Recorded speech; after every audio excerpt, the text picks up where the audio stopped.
Contradição depois de um áudio polêmico. Dessa vez ele extrapolou e o pior aconteceu. Ele vai aparecer sim, mas já morto, o cadáver. A afirmação de um possível assassinato é questionada. O que você quis dizer com aquilo? O que aconteceu para que Edna mudasse de opinião? Eu falei o que eu achava, que eu sentia.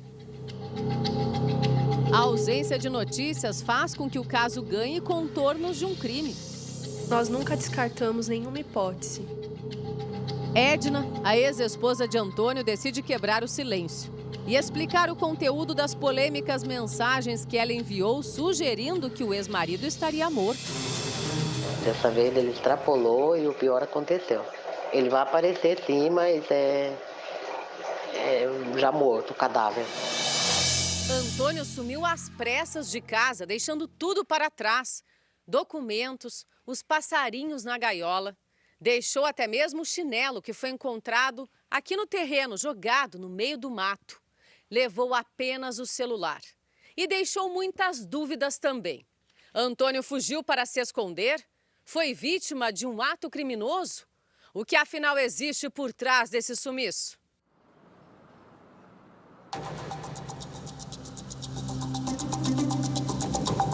A nossa equipe conseguiu marcar uma entrevista com Edna, que é ex-mulher e mãe do único filho do jardineiro, um garotinho de 9 anos.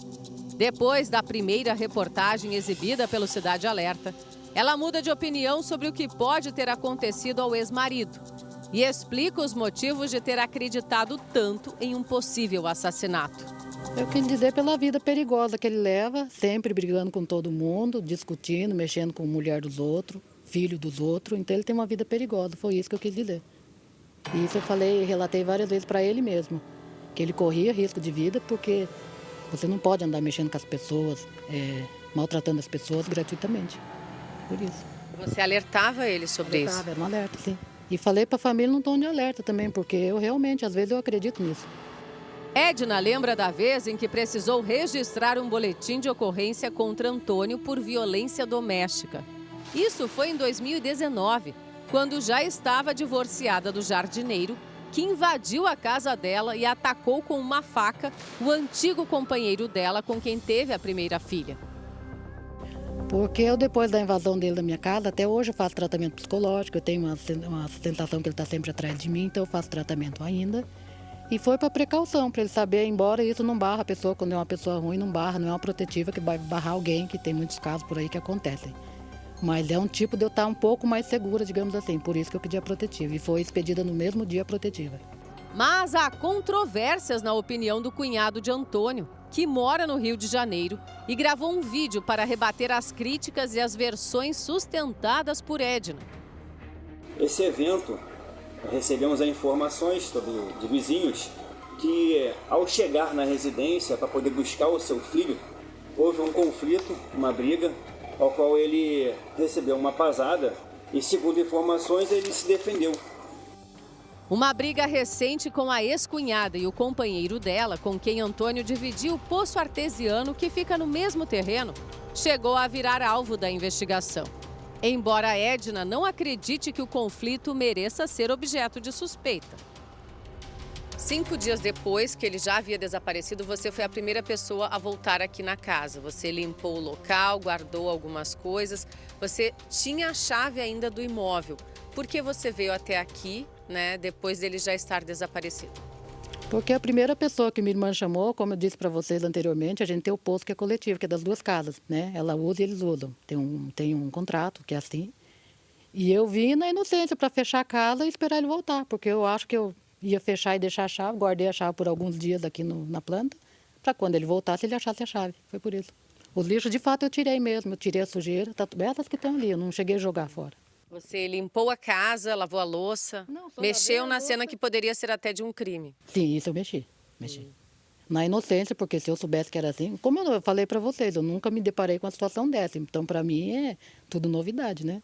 A gente não espera isso. Só que existe mais um ponto de divergência entre Flávio, o cunhado de Antônio, e os parentes de Edna.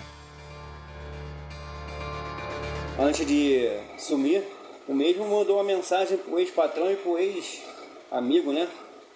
Informando que se ele sumisse, seria culpa da ex-cunhada e do atual marido. Antônio estaria preocupado com a saúde do filho de 9 anos e, segundo a família dele, chegou a pedir uma transferência via Pix para o patrão na intenção de ajudar a ex-esposa a pagar pelo tratamento. Ele vai precisar de uma cirurgia, ele já fez uma de apêndice uns 2 anos atrás e vai precisar de uma outra. Ele sabe sim da situação, mas dinheiro ainda não rolou, até porque o médico nem decidiu ainda quando e como vai fazer ainda.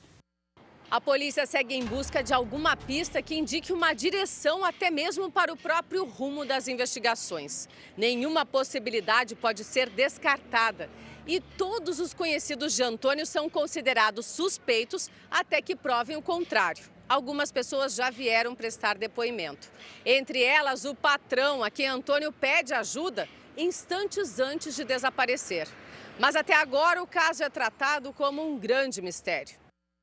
Eu ainda acredito que ele está escondido, porque como ele é como diz o amigo, um mateiro, ele conhece de mato como ninguém. E aqui o que mais tem é mato. E eu, nessas alturas, eu já acredito que esteja vivo, escondido e vendo tudo que está acontecendo. Nós estamos trabalhando com a hipótese tanto dele estar desaparecido, escondido em algum lugar, né? Nós já procuramos semana passada em hospitais da região, né? Porque tem a informação que ele teria passado mal poucos dias antes do desaparecimento, mas ele não foi encontrado, né? E, infelizmente, também trabalhamos com a hipótese de que ele não esteja vivo. Nada é descartado. Alguma pista de um crime, assim como um homicídio, né? Ou alguém, de repente, também que tivesse interesse na morte do Antônio? Até o momento, de todas as provas e testemunhas que foram colhidas nos autos, nada nesse sentido. A retomada das buscas pelo jardineiro desaparecido desde o dia 19 de abril, dessa vez com o apoio de cães farejadores, é o próximo passo da investigação. Vivo ou morto? No que todos os possíveis envolvidos e interessados concordam, é a necessidade urgente por uma resposta. Eu estou com a consciência tranquila, espero que descubra sim o que aconteceu, até porque eu tenho um filho para dar uma explicação para ele, né? E ele já está se sentindo meio retraído por causa de tanta coisa que está acontecendo. Então, assim, até que se prove o contrário, a gente não pode fazer nenhuma afirmativa, mas vamos deixar a cargo da polícia aí, que eles estão empregados aí na investigação e tentar resolver o que aconteceu.